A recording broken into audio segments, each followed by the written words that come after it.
Boa noite, meus irmãos. Vamos abrir a palavra do Senhor no livro de Provérbios, capítulo 28. Provérbios, capítulo 28. Essa noite iremos aprender conselhos para orientação da sua vida. São os conselhos que Provérbios dá para que eu e você venhamos a orientar a nossa vida conforme a palavra do nosso Deus. Leamos a palavra e leamos com fé. Fogem os perversos, sem que ninguém os persiga, mas o justo é intrépido como o leão. Por causa da transgressão da terra, mudam-se frequentemente os príncipes, mas por um sábio e prudente se faz estável a sua ordem. O homem pobre que oprime os pobres é como a chuva que tudo arrasta e não deixa trigo. Os que desamparam a lei louvam o perverso, mas os que guardam a lei se indignam contra ele. Os homens maus não entendem o que é justo, mas os que buscam o Senhor entendem tudo. Melhor é o pobre que anda na sua integridade do que o perverso nos seus maus caminhos, ainda que seja rico. O que guarda a lei é filho prudente, mas o companheiro de libertinos envergonha a seu pai. O que aumenta os seus bens com juros e ganância, ajunta-os para se compadecer, ajunta-os para o que se compadece do pobre. O que desvia os ouvidos de ouvir a lei, até a sua oração é abominável. O que desvia os retos para o mau caminho, ele mesmo cairá na cova que fez. Mas os íntegros herdarão o bem. O homem rico é sábio nos seus próprios olhos, mas o pobre que é sábio, sabe sondá-lo. Quando triunfam os justos, há grande festividade. Quando, porém, sobem os perversos, os homens se escondem. O que encobre as suas transgressões jamais prosperará, mas os que as confessa e deixa alcançará misericórdia. Feliz o homem constante no temor de Deus, mas o que endurece o seu coração cairá no mar. Como o leão que ruge, o urso que ataca, assim é o perverso que domina sobre um povo pobre. O príncipe falto de inteligência multiplica as opressões, mas o que aborrece a avareza viverá muitos anos. O homem carregado do sangue de outrem fugirá até a cova. Ninguém os detém. O que anda em integridade será salvo, mas o perverso nos seus caminhos cairá logo. O que labra a sua terra virá a fartar-se de pão, mas o que ajunta a vadios se fartará de pobreza. O homem fiel será acumulado de bênçãos, mas o que se apressa a enriquecer não passará sem castigo. Parcialidade não é bom, porque até um bocado de pão o homem prevaricará. Aquele que tem olhos invejosos corre atrás das riquezas, mas não sabe que há de vir sobre ele a penúria. O que repreende ao homem achará depois mais favor do que aquele que lisonjeia com a língua. O que rouba a seu pai ou a sua mãe e diz, não é pecado, companheiro é do destruidor. O cobiçoso levanta contendas, mas o que confia no Senhor prosperará. O que confia no seu próprio coração é insensato, mas o que anda em sabedoria será salvo. O que dá ao pobre não terá falta, mas o que dele esconde os olhos será acumulado de maldições. Quando sobem os perversos, os homens se escondem, mas quando eles perecem, os justos se multiplicam. Vamos orar? Senhor, eis a Tua palavra que é viva e eficaz e mais penetrante do que espada alguma de dois gumes. É por ela, Senhor, que somos edificados, exortados e ensinados para Te servir melhor e Te adorar em espírito e verdade. Abra os nossos ouvidos, ó Deus, para ouvir a Tua palavra revelada, palavra inspirada pelo Teu Santo Espírito aos escritores bíblicos, para que faça o efeito a qual o Senhor assim o quer nessa noite. Assim oramos, em nome de Jesus. Amém. Meus irmãos, como eu disse, esse trecho de Provérbios, ou este capítulo do Provérbios 28, ele vai trazer para nós conselhos que vão nos ajudar a orientar a nossa vida, se assim o desejarmos. E claro, se nós fôssemos perguntar, ou se nós perguntarmos quem gostaria de ter a sua vida orientada, tenho certeza que seria 100% de acerto aqui. Nós todos responderíamos que gostaríamos de uma indicação, de um conselho, para que ajudássemos a nos organizar na vida. E quando eu falo organização, eu não estou falando de organização como arrumar o quarto, guardar o sapato no local, colocar a toalha no banheiro, ou em cima da cama. Não são essas coisas triviais, são coisas espirituais, coisas que fazem-nos progredir nessa vida como pessoas em comunidade, mas também como filhos de Deus. Provérbios 28 é chamado de provérbios antitéticos. E o que é um provérbio antitético? O que significa a palavra antitético? A palavra antitético, meus irmãos, significa algo que apresenta uma antítese. E por sua vez, antítese significa duas ideias que se opõem uma à outra, ou seja, um contraste de ideias opostas para reforçar um determinado ensino. Traduzindo isso no português claro para nós, o que é uma antítese e o que é um provérbio antitético?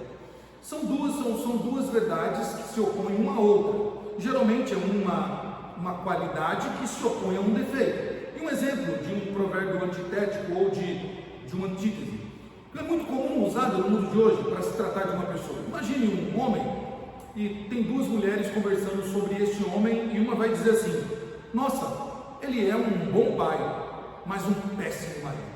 Aqui ela está usando da antítese, ela está dizendo que ele é um bom pai, tem uma boa qualidade, mas ele é um péssimo marido, ele tem uma qualidade ruim aí, um defeito, podemos assim dizer. Então veja, os provérbios antitéticos, então, são aqueles que trabalham com a ideia do contraditório.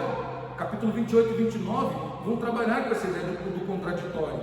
Através da comparação, então, aqui, o sábio, ele deixa claro que há uma linha que separa os justos dos perversos. E não há a mínima possibilidade dessas linhas se misturarem ao passo que o justo caminhe em trevas, ou aquele que caminha em trevas ande pela luz. Provérbios vai deixar claro isso, os capítulos 28 e 29, ao traçar essa linha do justo e do perverso. E logo de começo, o que é interessante falar é que Provérbios 28 e 29, eles vão trazer algo em comum e algo que é central nos provérbios antitéticos, que é a guarda da lei do Senhor. Ou seja, aquele que guarda a lei do Senhor, ele é visto como o justo, aquele que tem êxito nos seus caminhos, aquele que prospera, aquele que agrada a Deus e aquele que é bem visto na sociedade. Então, guardar a lei é considerado um filho prudente aqui no livro de Provérbios. Durante todo o Provérbios, do capítulo 1 até o final, nós vamos ver essa tônica. O filho prudente, o sensato, e o justo é aquele que guarda a lei do Senhor. O versículo 7 diz isso: o que guarda a lei é considerado filho prudente. Mas o versículo 4 diz: mas os que desamparam a lei, os que desviam seus ouvidos de ouvir, versículo 9, são tidos como os perversos, e até a sua oração é rejeitada, é abominável, versículo 9. Meus irmãos, assim como um criminoso qualquer, ele é fruto do descaso para com as regras estabelecidas pelos homens, o perverso é o resultado, ou seja, o perverso ele resulta no descaso com a lei do Senhor. Esse é o caminho do perverso: transgredir a lei do Senhor, estar em oposto à lei do Senhor. Por isso ele anda num caminho antitético, ou seja, ele está fora do padrão que o Senhor estabeleceu para o justo. Provérbios 28, meus irmãos, ainda nos adverte sobre outros temas, sobre o favoritismo e o suborno. Vai dar um destaque aqui, vai destacar também aqui a importância da justiça ser imparcial. Ele vai enfatizar também aqui a necessidade de confessar os nossos próprios pecados e buscar o perdão, bem como os perigos do orgulho e da teimosia. Esse capítulo ele é riquíssimo, meus irmãos, porque ainda vai falar da importância da humildade e da obediência a Deus, e alerta-nos contra as consequências negativas da desobediência e da rebelião contra o seu Senhor. Portanto, se nós quisermos organizar a nossa vida, se nós quisermos ter uma vida organizada que agrada a Deus, obedeçamos a sua lei, andemos na lei do Senhor e no temor do Senhor, e sigamos aqui os conselhos que o Senhor nos deixou através do sábio de Provérbios. Logo no versículo 1, meus irmãos, o sábio vai tratar de um assunto muito coerente nas Escrituras, e que durante toda a Escritura nós vamos ver isso, como já falamos em outras vezes.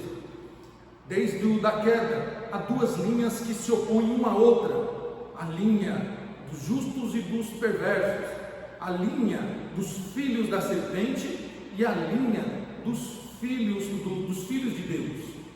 Elas vão se opor, e logo de cara Provérbios 28 e versículo 1 diz isso: fogem os perversos sem que ninguém os persiga, mas o justo é intrépido como leão. Ou seja, aqui fala dos ímpios e dos justos na sociedade que nós convivemos. O ímpio, meus irmãos, ele se amedronta mais facilmente, por isso ele acaba sendo influenciado de maneira mais fácil do que o justo, porque o justo, a sua consciência é clara de quem ele é e a quem ele serve, e ele está alicerçado em algo que dá a ele condições de andar tranquilamente e também de se manter firme sem ser influenciado por ninguém. O justo, ele sabe que ele deve temer ao Senhor. O justo, ele sabe quem é o seu Senhor e quem é que dará a proteção e quem é que vai prover aquilo que ele precisa. Ele não é influenciado por ninguém. O justo anda de cabeça erguida. O ímpio não. O ímpio, ele anda amedrontado por causa dos seus pecados. Ele carrega a culpa consigo, não dorme direito, não anda tranquilamente na rua. Para o ímpio parece que todo mundo sabe dos seus crimes e dos seus pecados. O justo dorme tranquilo. O justo anda de cabeça erguida e tranquila, porque ele sabe que até os seus pecados cometidos, como ele confessou, ele não endureceu seu coração, ele confessou o Senhor, ele foi justificado pelo seu Senhor.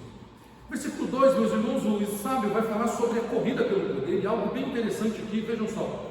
Por causa da transgressão da terra, mudam-se frequentemente os príncipes, mas por um sábio e prudente se faz estável a sua ordem. Meus irmãos, quando nós olhamos para as Escrituras, vemos esta fala do sábio neste provérbio ser uma verdade. A busca pelo poder, a corrida pelo poder cega o homem, transforma-o numa criatura obstinada, sagaz e perversa. Quando Israel foi dividido em duas nações, quando Salomão falece e o seu filho Roboão sobe ao trono, Roboão não segue os conselhos dos mais experientes, dos juízes mais experientes, mas Salomão segue o conselho dos seus amigos jovens, que diz para ele: Salomão, não afrouxa a lei não, endurece mais a lei aí, e não baixa os impostos não, cobre impostos maiores do povo, diga que se seu pai foi duro, você vai ser mais duro ainda. E Salomão faz isso, o povo então rejeita o reinado de Roboão, rejeita o reinado de Roboão e segue então Jeroboão. E então a nação de Israel se divide em duas. Roboão fica com as duas tribos do sul, a saber, Judá e Benjamim, com capital Jerusalém. E do outro lado do reino do norte, fica Jeroboão com as outras 10 tribos, tendo como capital Samaria. E olha que interessante, irmãos, em um período de pouco mais de 2 séculos, Israel do norte, por causa de seus pecados, teve 9 dinastias.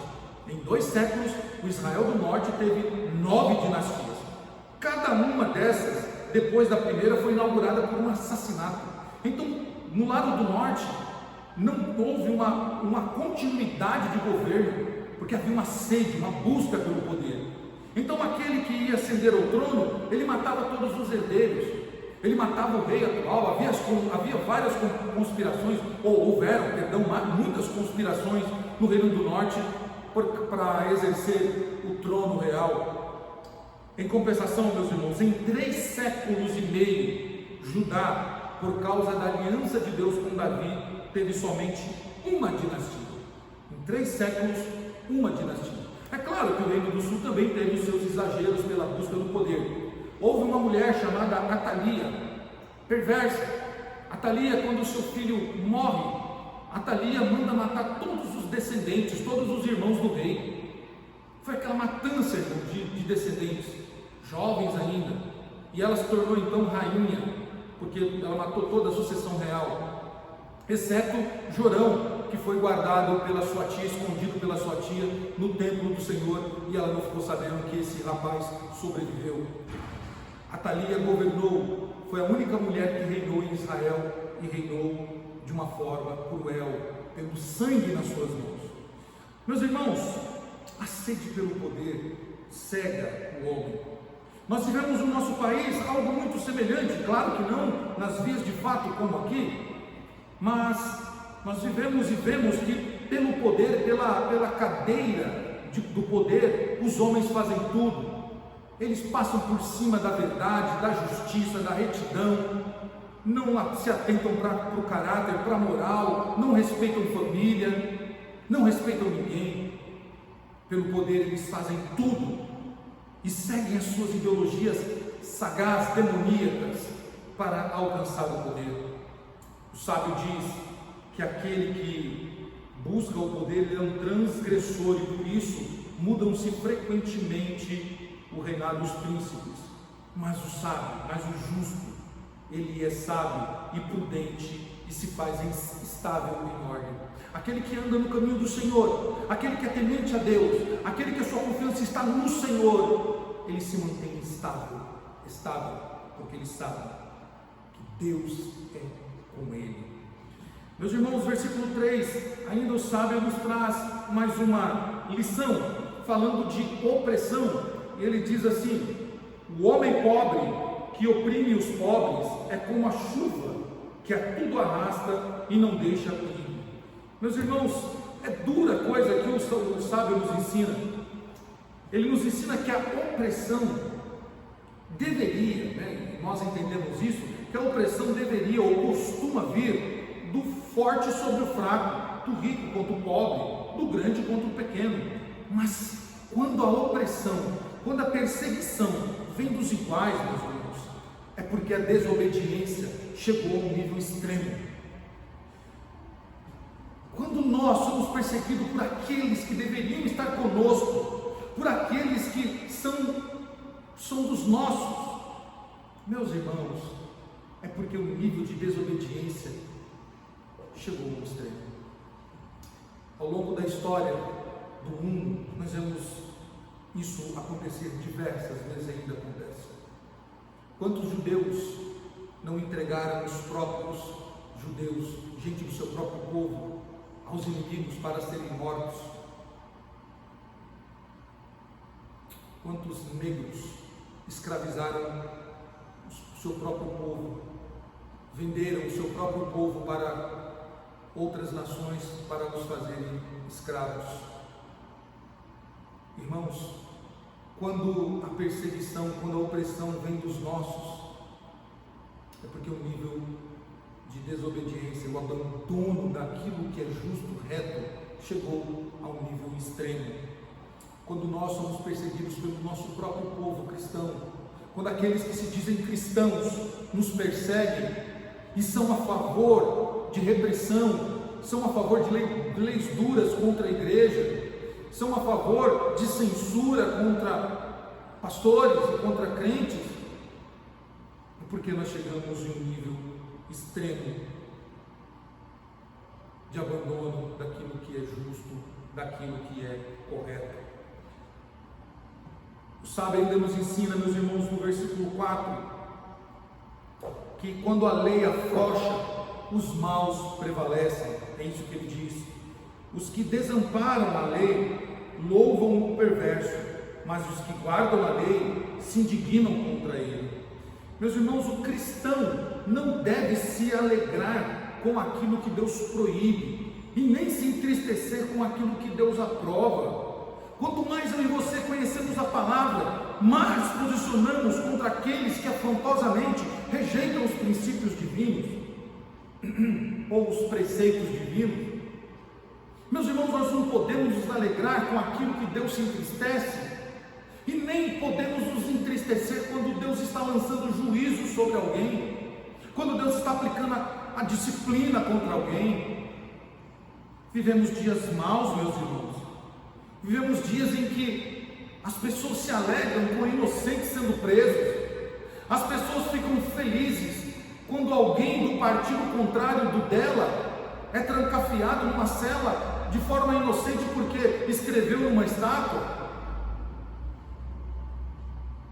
Chegamos ao nível das pessoas se alegrarem porque um candidato contrário ao seu foi dado como inelegível ou está pronto para ser preso, ou outro que foi preso, e a gente vai se alegrando com as injustiças, e a gente vai se contentando com isso por causa das nossas ideologias, por causa dos nossos favorecimentos que vamos ter. Nós não podemos ficar do lado da injustiça, não podemos nos alegrar com aquilo que Deus se entristece. E também, meus irmãos, quando o Senhor estender o juízo sobre alguém, quando o Senhor estender a disciplina sobre alguém, quando o Senhor lançar juízo sobre uma nação, nós não podemos nos entristecer dizendo: oh, tadinho. Não, é Deus aplicando a sentença, é Deus disciplinando, e a Bíblia diz que Deus disciplina aqueles a quem Ele ama, que Ele estende as suas mãos para que aquela pessoa seja recuperada e não seja lançada no inferno. Se Ele lança juízo sobre uma nação, é porque aquela nação é digna da ira de Deus, é digna de sofrer correção, porque o maior ofendido do pecado é Deus, meus irmãos. O maior ofendido quando eu e você peca, quando uma nação peca, é Deus, e nós não podemos se entristecer com isso. Nós temos que entender que todo pecado é uma afronta contra a santidade de Deus. Deixamos Deus aplicar o seu juízo sobre quem Ele quer e disciplinar quem Ele quer. Ainda no versículo 5, o sábio nos ajuda ainda, dizendo que a lei de Deus ilumina todos. Olha o que ele diz aí: os homens maus não entendem o que é justo, mas os que buscam o Senhor entendem tudo. Meus irmãos, Deus é a fonte de todo saber, Deus é a origem de todos. Nele, no Senhor, nós encontramos a verdade, nós encontramos a justiça e nós encontramos o entendimento. Fora do Senhor, fora dele, meus irmãos, reinam trevas, reina a injustiça, reina a opressão. Os maus nunca vão entender o que é justo, eles nunca vão entender a beleza da lei do Senhor, eles nunca vão compreender quem eles são. Calvino, nas Institutas, logo no capítulo 1, Calvino diz que quando nós nos conhecemos, nós conhecemos a Deus. E quando nós entendemos e conhecemos a Deus, nós também nos conhecemos melhor. O entendimento de quem é Deus, meus irmãos, faz também nós compreendemos quem nós somos. Ele é grande, nós somos pequenos. Ele é justo, nós somos pecadores. Ele é santo, nós somos profanadores. Ele é o Deus Todo-Poderoso e nós, suas criaturas, que pela sua misericórdia, meus irmãos, Ele nos adotou como filhos e escreveu o nosso nome no seu livro, no livro da vida, para reinar com Ele eternamente. Os maus não compreendem isso, mas o sábio diz que a lei do Senhor, a palavra do Senhor, é lâmpada para os nossos pés, é luz para o nosso caminho. Nós temos a compreensão da lei porque Deus, através do seu Santo Espírito, nos ilumina a entender e não nos deixa sem entendimento da lei do Senhor, meus irmãos. Glória ao nome do Senhor. Meus irmãos, versículos 6 a 11, o sábio vai trazer aqui agora algumas qualidades que nós precisamos ter para organizar a nossa vida. Acompanhe versículo 6 até o versículo 11, diz assim a palavra do Senhor: melhor é o pobre que anda na sua integridade do que o perverso nos seus caminhos, ainda que seja rico. O que guarda a lei é filho prudente, mas o companheiro de libertinos envergonha seu pai. O que aumenta os seus bens com juros e ganância, ajunta-os para que se compadece do pobre. O que desvia os seus ouvidos de ouvir a lei, até a sua oração é abominável. O que desvia os retos para o mau caminho, ele mesmo cairá na cova que fez, mas os íntegros herdarão o bem. O homem rico é sábio aos seus próprios olhos, mas o pobre que é sábio sabe sondá-lo. Meus irmãos, olha que sábios conselhos nós temos aqui. Aqui o sábio nos ensina ou nos mostra uma lista de qualidades que edificam uma pessoa, que traz a mim e a você e a todos aquele que meditam na palavra do Senhor, edificação, crescimento, prosperidade na vida. E essas qualidades que nos edificam é independente das circunstâncias externas, é independente daquilo que acontece externamente na nossa vida, porque essas qualidades que nos edificam, os justos praticam por intermédio da mão santa e poderosa do nosso Deus. É assim que funciona. O nosso universo funciona dessa maneira. Nós não dependemos das leis externas, nós dependemos da palavra, da lei do Senhor, que nos traz entendimento e assim nos fazem ter essas qualidades. Já o caminho de más escolhas, meus irmãos, quem escolhe as boas coisas, ele prosperará, ele vai ser edificado. Mas quem escolhe coisas ruins, sofrerá perdas e danos. E ele traz aqui dentro dessa lista algo interessante, ou coisas interessantes, né? É melhor o pobre que anda na sua integridade, fato. É melhor ser pobre e andar na sua integridade, do que ser um rico com falta de entendimento, do que ser rico, ou do que ser um perverso nos seus caminhos maus, que resultarão numa condenação eterna. Ele diz ainda que aquele que aumenta os seus bens com juros e ganância, ajunta-os para o que se compadece do pobre, ou seja, ele não consegue prosperar, né? Ele não consegue dar rumo à sua vida, porque ele usa do suborno, usa de um artifício que não provém do Senhor. Ainda diz que o que desvia o seu ouvido de ouvir a lei, até a sua oração é abominável. Deus não ouve a oração, Deus rejeita a oração daquele que desvia os ouvidos de ouvir a lei do Senhor. Ele diz que o rico, ele se enxerga conforme os seus próprios olhos, ele se vê conforme os seus próprios olhos, ele anda na aparência dos seus próprios olhos, segundo o seu coração, da qual o provérbio vai dizer que o coração é mais enganoso. Meus irmãos, se nós seguimos as qualidades que o sábio traz aqui nesses versículos, nós seremos edificados, nós andaremos pelo caminho da luz, pelo caminho da justiça, pelo caminho da retidão, pelo caminho da lei do Senhor, que nos trará bênçãos.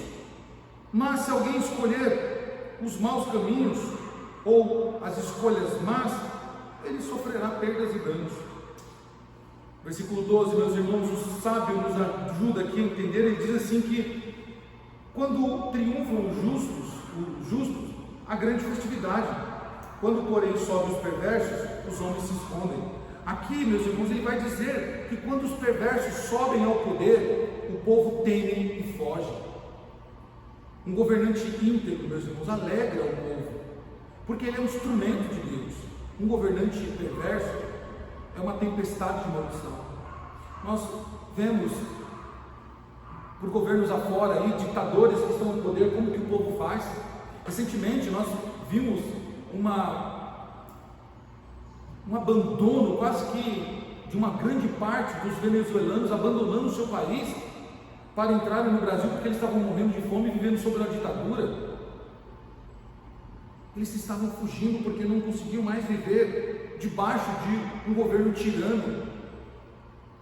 O povo foge quando há um governante tirano, sagaz, perverso. Mas o povo se alegra quando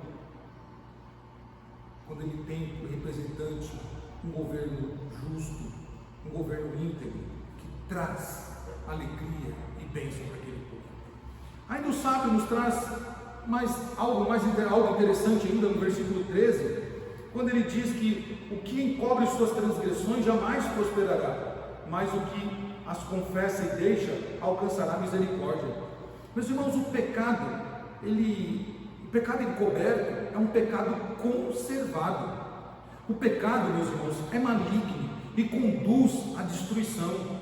O pecado escondido é pior do que o pecado revelado, muito pior, porque a pessoa está conservando o pecado, ela não quer abandonar o seu pecado de estimação, e este pecado, meus irmãos, adoece a alma, trava a jornada, entristece o Espírito Santo de Deus. Quem confessa o seu pecado, quem confessa e abandona, tira um fardo de si, tira um fardo das costas e encontra à sua frente, meus irmãos, não somente a misericórdia do Senhor, mas também encontra restauração para a sua vida.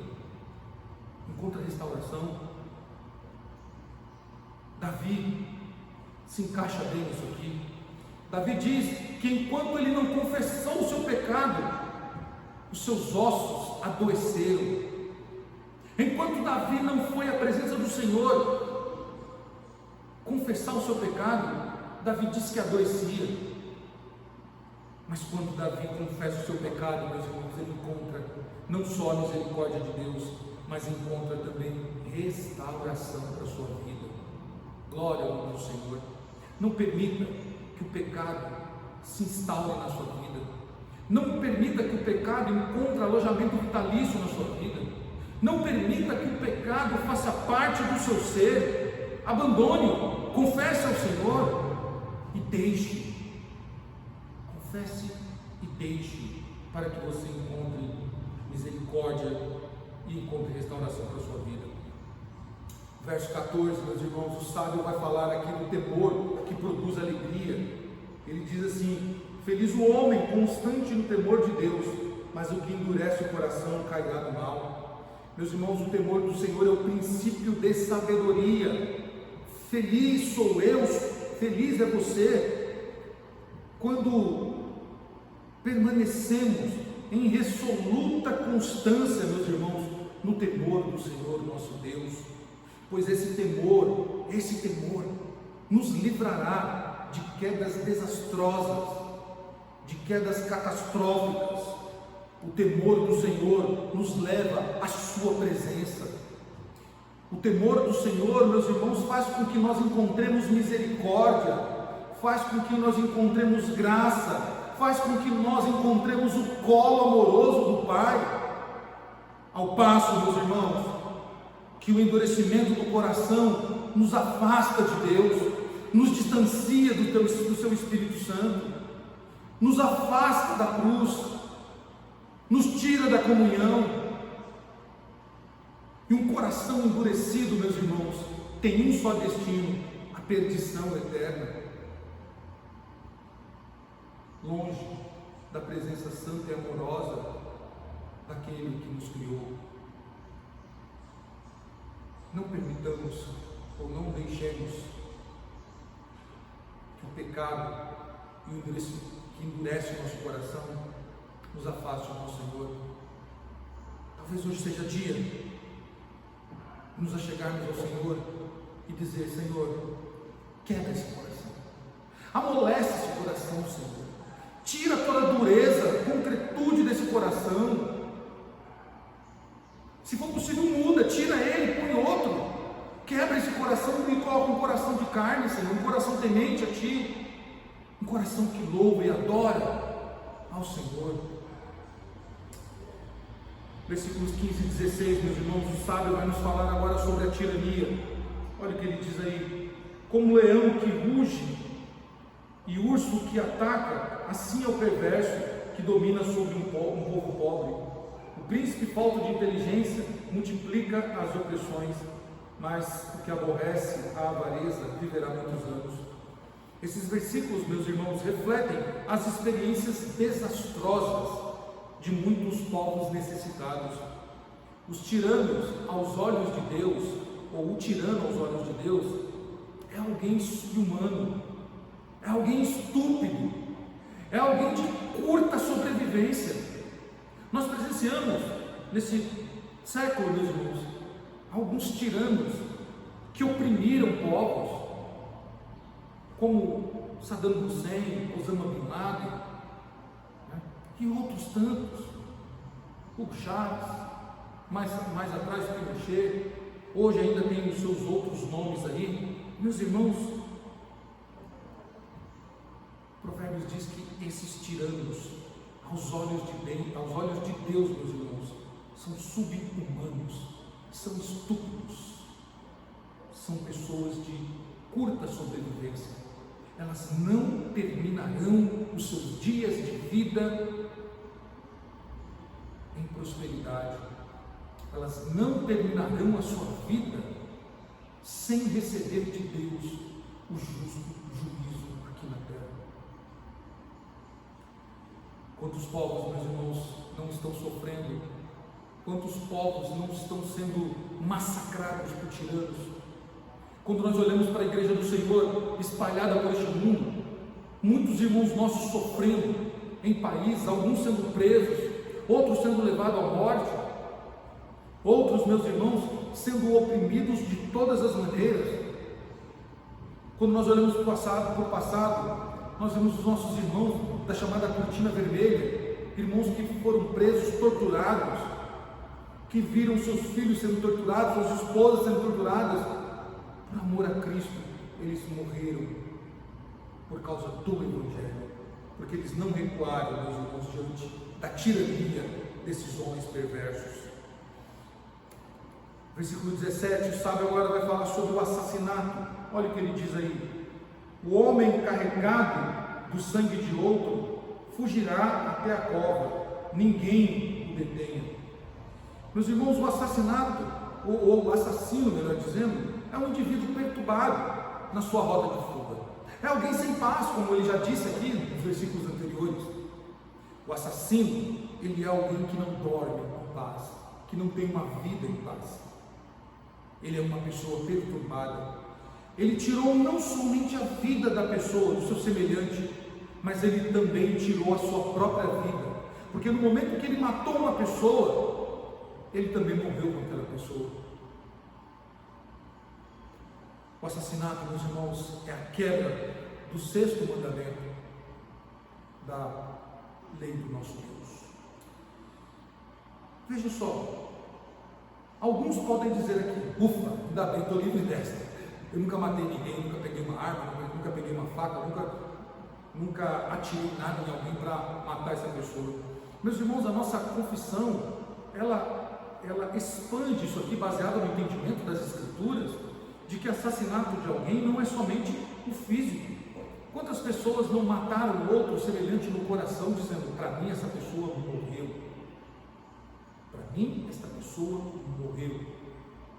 E o Senhor disse que se nós desejarmos algo no coração, se nós intentarmos algo no nosso coração, nós já nos tornamos réu da lei.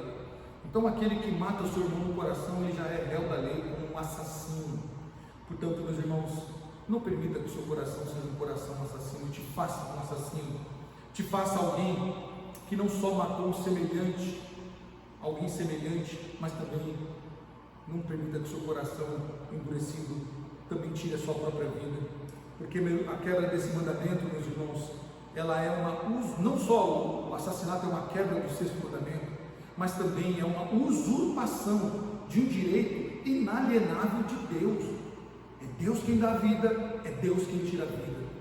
Todos aqueles que quiserem tomar esse direito de Deus prestarão contas diante do Senhor por cada vida derramada, por cada vida ceifada, por cada sangue derramado. Versículo 18, meus irmãos, o sábio vai falar de um profundo contraste aqui que nós encontramos. Olha só: o que anda em integridade será salvo, mas o perverso em seus caminhos cairá logo. O que ele está dizendo aqui? Ele está dizendo que os que andam na verdade, eles podem andar de cabeça erguida. E mesmo quando são acusados injustamente, meus irmãos, podem dormir tranquilo o sono do justo. Pois a consciência limpa de alguém que anda na verdade, meus irmãos, é o seu travesseiro, o seu travesseiro é mais macio e tranquilo. Jesus disse isso, né? Que nós somos bem-aventurados quando nos perseguirem e mentirem a nosso respeito por amor de Cristo. Meus irmãos, como é bom quando as pessoas precisam mentir sobre nós. Quando é bom quando alguém precisa inventar uma mentira sobre nós. A mentira é um pecado cruel e sagaz. Alguns chamam que ela é a mãe de todos os pecados. Né? Ela é a mãe de todos os pecados. Nós vemos que no Éden, a serpente, ao enganar Eva, trouxe Eva e Adão, né? O Adão e Eva. Eles passaram a usar a mentira como artifício. Não foi bem assim que o Senhor disse. Depois, olha, estava com medo do Senhor e fugi, né? E começa a inventar mentira. A mentira, ela trouxe muitos problemas a muitas pessoas na Bíblia. Geazi foi um que sofreu com a mentira, ao dizer que tinha sido mandado para pegar os bens e não foi. A mentira fez com que Ananias e Safira viessem a morrer. A mentira levou outros a terem sua vida ceifada e não terem paz. Meus irmãos, andemos na verdade. Mas o contraste aqui está, que se o justo ele anda na verdade, ele pode dormir em paz e andar de cabeça erguida, os perversos não. Eles caminham numa estrada sinuosa, né? Uma estrada cheia de armadilhas, né? Eles vivem em constante perigo e eles em breve cairão em alguma dessas armadilhas. O caminho deles não é reto, o caminho é sinuoso, né? Todo cheio de curvas, cheio de armadilhas. E em breve ele cairá numa dessas armadilhas. Versículo 19, meus irmãos, o sábio traz aqui agora um bom conselho sobre administração. Olha o que ele diz aí: o que lavra a sua terra virá a fartar-se de pão, mas o que ajunta a vadios se fartará da pobreza. Meus irmãos, para a gente organizar a nossa vida, ou para a gente ter uma vida bem orientada, uma boa administração da economia é viável, é bom, né? E aqui o sábio ele traz que a boa administração aqui nesse versículo, ela é contrastada com tolice. Então ele contrasta a boa administração das suas economias com a tolice do versículo 12, do capítulo 12 e 11. Se você for lá no capítulo 12 e 11, ele diz algo bem parecido, mas há um contraste aqui no que ele está falando em relação a esse. Olha o que ele diz no capítulo 2, versículo 11. O que lavra a sua terra será farto de pão, mas o que corre atrás de coisas vãs é falho de senso. Então, aquele que não sabe administrar bem, aquele que não tem uma boa administração, meus irmãos, ele vai se fartar de miséria, ele vai andar por um caminho de miséria, né? Então, uma boa administração é boa, né? Uma boa administração é viável para uma vida organizada, para quem quer se orientar na vida. E também glorificamos a Deus, porque o bom administrador, ele sabe que tudo é do Senhor, tudo pertence a Deus, então ele administra tudo de forma correta. Ele não vai para a usura, ele não quer ganhar juros, ele não desperdiça com coisas vãs, ele não gasta o seu dinheiro com tolices, com coisas bobas dessa vida, mas ele administra bem para a glória de Deus, cumprindo o que Paulo diz: quer comais, quer bebais, ou façais qualquer outra coisa, fazei tudo para a glória de Deus. Administre o seu dinheiro para a glória de Deus. Meus irmãos, isso é tão grave. Tem pessoas que elas na sua administração, elas falam assim: eu vou economizar aqui, eu não vou dar dízimo esse mês, porque eu tenho que pagar uma dívida aqui. Né? Um exemplo claro aqui. Mas ela gasta com outras coisas.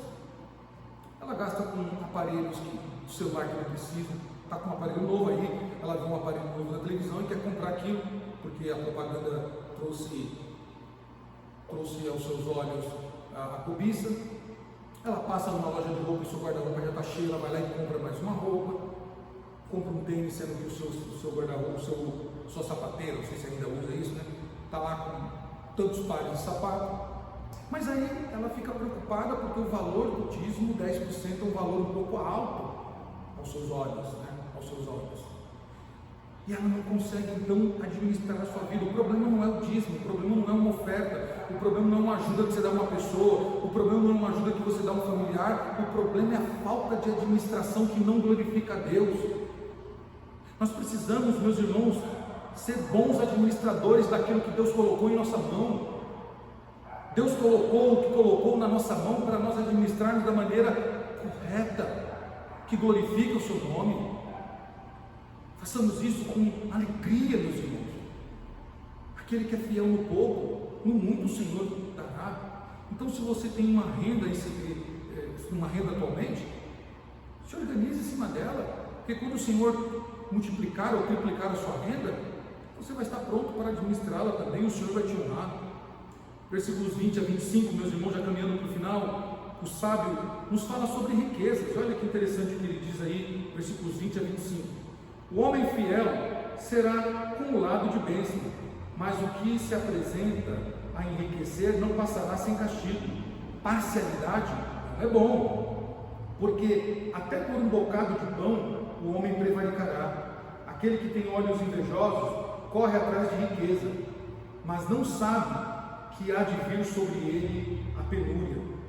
O que repreende ao homem achará depois mais favor do que aquele que lisonjeia com a língua. O que rouba seu pai e sua mãe e diz, não é pecado, companheiro é do destruidor. O cobiçoso levanta contendas, mas o que confia no Senhor prosperará. Nesses versículos, meus irmãos, o sábio, ele diz que quem tenta se enriquecer depressa está sujeito a escolher o caminho dos ganhos desonestos. E o nosso povo tem esse defeito, meus irmãos. O povo brasileiro, principalmente, é o povo do jeitinho. Quem é dos anos 80 aí vai se lembrar da lei de Gerson, né? Levar vantagem em tudo. Então, se ele puder fazer algo para ter vantagem, ele vai fazer. Vai passar por cima da justiça, por cima da legalidade, da lei, vai passar por cima daquilo que é correto. Ele não vai nem respeitar o seu próximo, ele quer ganho. E é por isso que os coaches aí da internet, é por isso que esses vendedores de curso, esses pastores da teologia da prosperidade estão ficando ricos. E olha que interessante, esse dia eu estava assistindo uma partida de futebol no YouTube, a partida lá, eu vi lá, gostei, e o cara estava lá, daqui 15 minutos vamos sortear R$2.000. E passou 12 minutos, ele foi lá, olha, agora tal, e Pix ao vivo, tal, R$2.000. A live já estava com 1 milhão de pessoas já assistindo.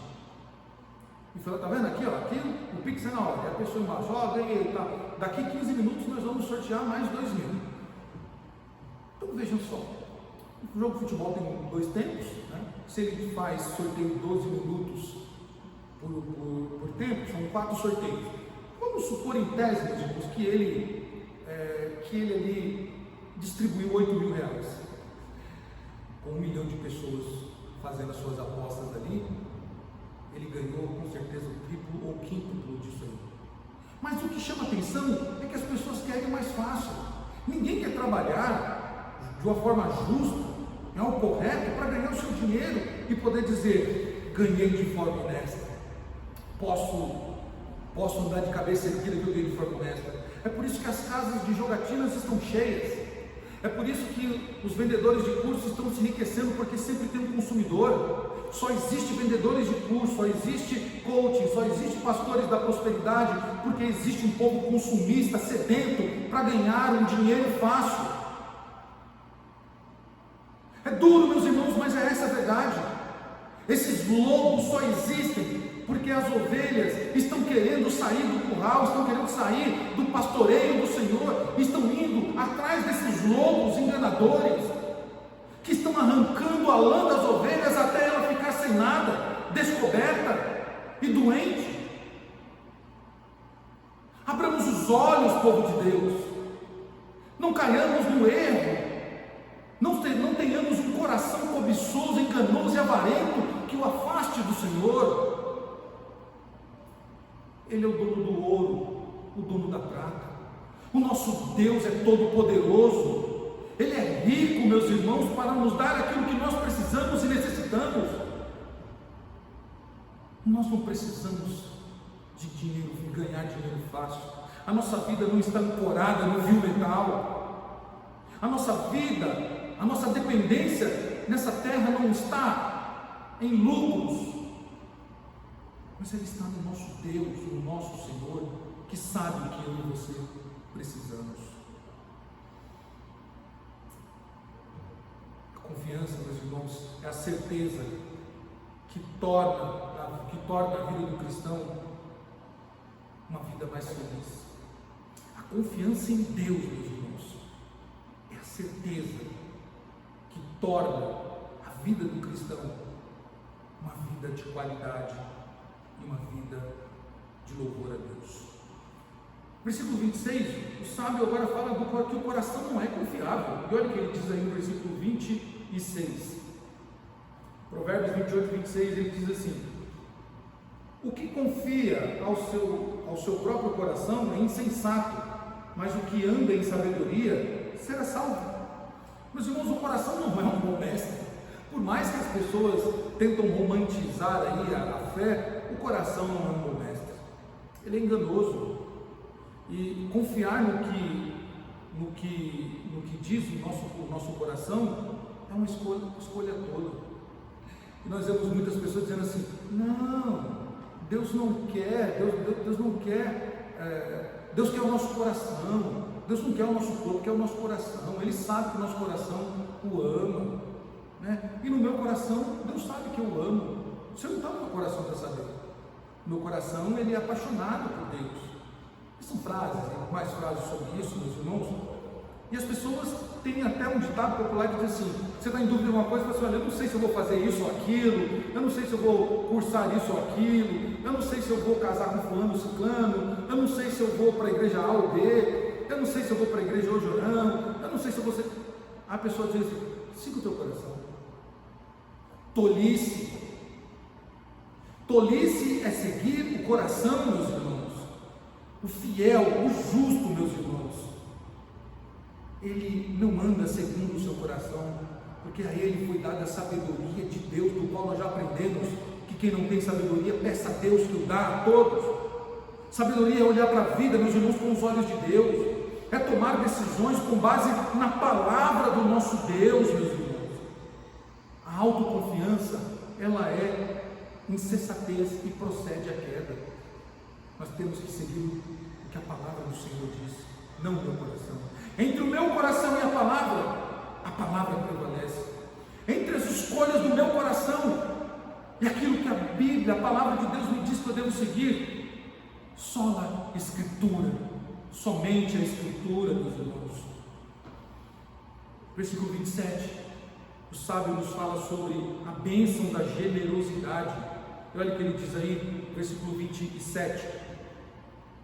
O que dá ao pobre não terá falta, mas o que dele encobre os olhos será acumulado da maldição. Meus irmãos, a generosidade é o caminho mais seguro para a prosperidade. É o caminho mais seguro para a prosperidade. A generosidade. Você quer prosperar? Seja generoso.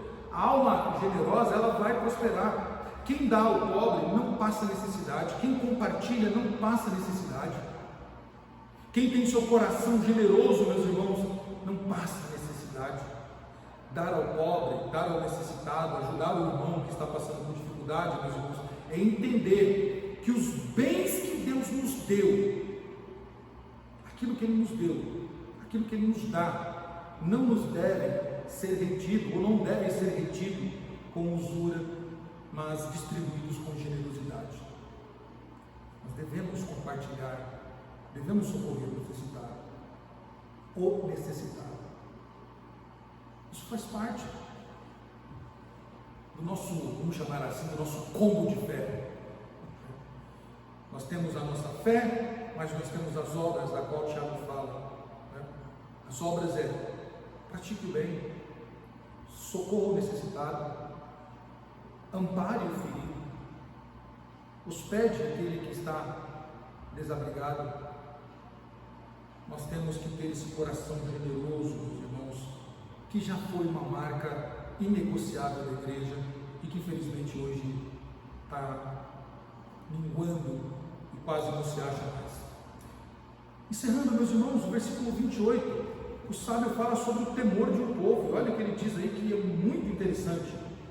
Quando sobem os perversos, os homens se escondem, mas quando eles perecem, os justos se multiplicam.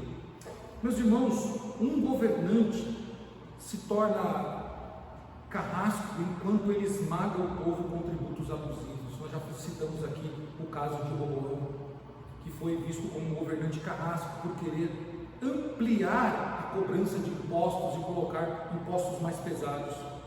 Quando um governante ele faz isso, quando ele ignora as minorias e se move contra os seus próprios, e se move conforme os seus próprios interesses, ele se torna um carrasco.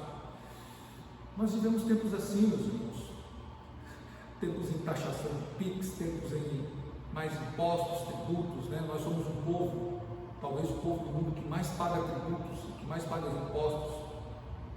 É um absurdo o que acontece conosco. A Bíblia diz que um governante se torna carrasco quando ele impõe tributos pesados, quando ele não favorece, quando ele abandona a minoria, ignora as minorias e quando ele se move conforme os seus próprios interesses. Meus irmãos, governantes ruins, déspotas, eles só trazem um alívio ao povo quando eles saem do poder, ou pelos meios ordinários ou pelos meios extraordinários. Um governante ruim, um tirano, um ditador só traz alegria para o povo quando ele morre de modo natural ou quando o Senhor, né, providencia algo para tirá-lo dali, ou quando ele sofre o impeachment da lei daquele país, ou quando ele é tirado do poder. Meus irmãos, nós devemos ficar sempre do lado da verdade, nós devemos sempre ficar do lado do justo, daqueles que devem ser guardados, protegidos e amparados. É comum a nós cristãos, quando falamos de minorias, por exemplo, ignorarmos aquilo que a lei deve fazer para as minorias, que é protegê-las, independente se são crentes, se não são crentes. A lei de um país deve protegê-las, todas as minorias. E nós temos que nos compadecer disso e pedir a Deus que envie um governante que atente para tudo isso, que não oprima o povo com tributos pesados, injustos, e que não oprima as minorias e que não governe conforme os seus próprios interesses. Concluindo, meus irmãos, Provérbios 28 nos lembra que as escolhas individuais, elas têm consequências profundas, não apenas para aqueles que assim o cometem, mas também para a sociedade como um todo. A minha escolha e a sua escolha, meus irmãos, não vai trazer consequências somente a nós, mas também a todos aqueles que estão ao nosso redor, seja na família, seja na igreja, seja na comunidade que nós moramos ou vivemos. A ambição egoísta, meus irmãos, quando não confrontada pela consciência moral, pela responsabilidade social, ela resulta em injustiça, exploração e miséria. E nós temos que nos atentar a isso. No entanto, meus irmãos, a fidelidade a Deus, a fidelidade ao Senhor, o olhar aos princípios éticos, a honestidade e o cuidado pelos outros são recompensados com uma estabilidade e paz na nossa vida e na vida de todos aqueles que estão ao nosso redor. Talvez você esteja perguntando agora: poxa, que legal os provérbios antitéticos, mas dá para cumprir tudo isso? Meus irmãos, toda a Escritura aponta para Cristo. De Gênesis a Apocalipse, toda a Escritura aponta para Cristo. E Provérbios 28 e 29 não seria diferente. O Senhor Jesus é o justo, que cumpre o que nós lemos aqui nessa noite, que viveu o que nós falamos aqui de Provérbios 28. Jesus é o justo que cumpriu a lei na íntegra e viveu de forma justa, de forma correta, atentando para a lei do Senhor e para a responsabilidade social. Ele viveu entre os homens e mostrou que é possível viver uma vida correta, que honre a Deus e que atenda à justiça social. Ele nos ensinou, meus irmãos, a viver uma vida organizada e bem-aventurada e uma vida justa. Ele não só viveu Provérbios 28 na íntegra, daquilo que está se pedindo aqui. Jesus sempre ficou do lado do pobre, do oprimido. Jesus sempre se atentou para aquele que estava sofrendo injustiça. Jesus sempre rechaçou os governantes, os governos opressores e ruins. Jesus sempre combateu aqueles que queriam usufruir de direitos legais do povo. Jesus sempre combateu a injustiça. Ele viveu o que nós acabamos de ler na íntegra, meus irmãos. E não só fez isso, como também ele resumiu isso tudo para nós, para ficar bem mais fácil para nós, em apenas um conselho que eu gostaria que você abrisse aí em Mateus capítulo 22. Jesus não só viveu Provérbios 28 como ele nos ensinou ou expandiu mais o que nós vemos aqui com estas palavras, capítulo 22 de Mateus, versículos 37 a 39, Jesus diz assim: amarás o Senhor teu Deus de todo o teu coração e de toda a tua alma e de todo o teu entendimento. Este é o grande primeiro mandamento. O segundo semelhante a este é: amarás o teu próximo como a ti mesmo. Meus irmãos, ele não só viveu Provérbios 28 na íntegra, mas ele diz: quer viver Provérbios 28? Ame a Deus. Como? Obedecendo a lei, temendo o Senhor. Ama o próximo. Como? Não vivendo suborno, não oprimindo o pobre, não sendo injusto com os oprimidos, não colocando tributos pesados sobre os outros e esquecendo-se das minorias. Ame a Deus, ame o próximo. É um conselho que nós temos para organizar a nossa vida.